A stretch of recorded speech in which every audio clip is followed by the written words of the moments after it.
Alex Belfield. One of the longest-running musicals, in fact, by Disney. It's called Beauty and the Beast, and we're here today in the Lunfontaine Theatre on 46th Street on Broadway.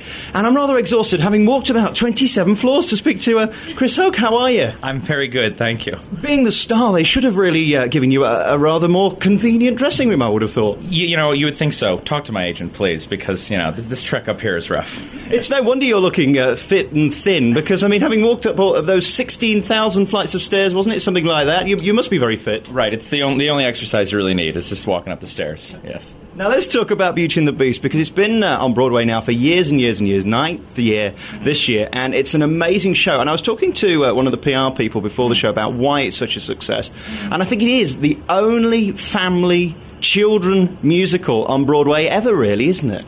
Yeah, I mean, and I think it really works well because it appeals to both. It has the parts the children really like, and then it has the parts the adults really like, and I mean, you know, you have that, and it's a marketing bonanza. Absolutely. Now, you play Gaston, which is an interesting role.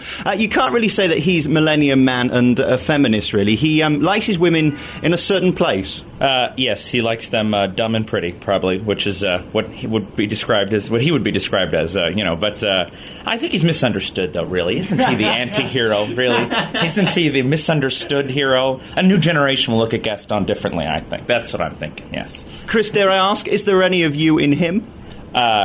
He was a little less attractive than I am, actually. No, I would hope not, but depending on who you talk to. Well, I would hope that he would be what we all would not want to be.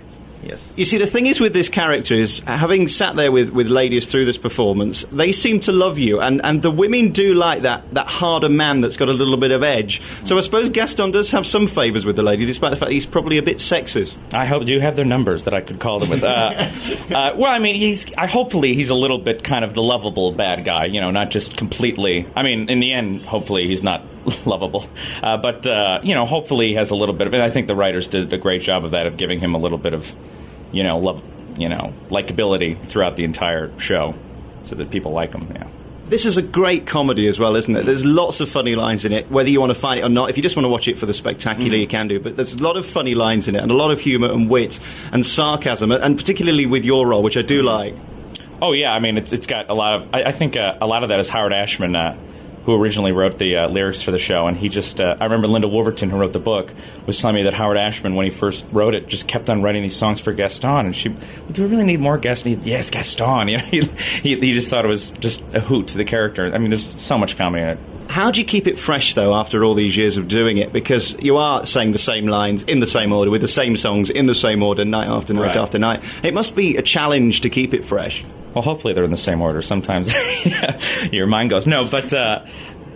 you know, it's really it's so big. The show is so big, and you have so many people depending on you. I mean, I don't know how people would do like a 2-character show for a long time, or but we have so many people depending on us. If it was just me doing, you know, a one-man show, then it would be tedious, I'm sure. But you have so many. Once you get in here, and you have the orchestra and everyone backstage and everyone like that depending on you, that it's really very easy to kind of, you know, give your best for them, and also the audiences. You know, it's. Like, I'd probably be a lot harder to do something that was strictly dramatic or something, or I'm sure the Les Miserables people, you know, after being on those barricades, you know, crying for 3 hours every night is a little more difficult. But, you know, at this show, it's so much fun that that's always easier, and you get to react with the audience. You know, they take you along. So it's not really that hard.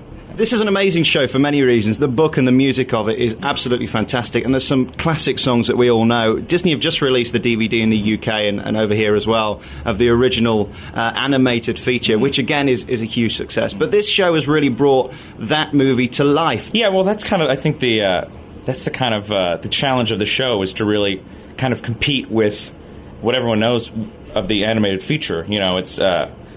because it really is larger than life in a way, you know, to still keep that real, but still keep what, you know, what everyone knows from the movie and what they love about the movie, you know, to keep that with them, as it were. We were talking about the fact that you'd have to be very fit to get up the stairs, but is there any pressure on you that you can't get fat? Because this is not a role for someone who's large. This is a role for a man who has to be physically appealing, I presume. Well, I do hit the gym an awful lot. I mean, there's the workout clothes right in the dressing room that... you know, I used between shows and before the shows, and I definitely hit the gym a lot. Did you ever think that you would be here in a huge musical on Broadway? Did you always want this, first of all? Oh, yeah. I mean, definitely. I remember I saw the show originally. I remember with my mother. I'm from the Midwest, and we came and we saw it. And she was telling me a couple days ago. She said, we saw that. I had no idea that you'd ever be doing that role. And so yeah, I've always wanted to do it. And I hopefully, I always hoped. I think all actors hope that they're going to get here. If not, they'd face facts and get a real job because this is such a tough career. But yeah, this is what I've always wanted, definitely.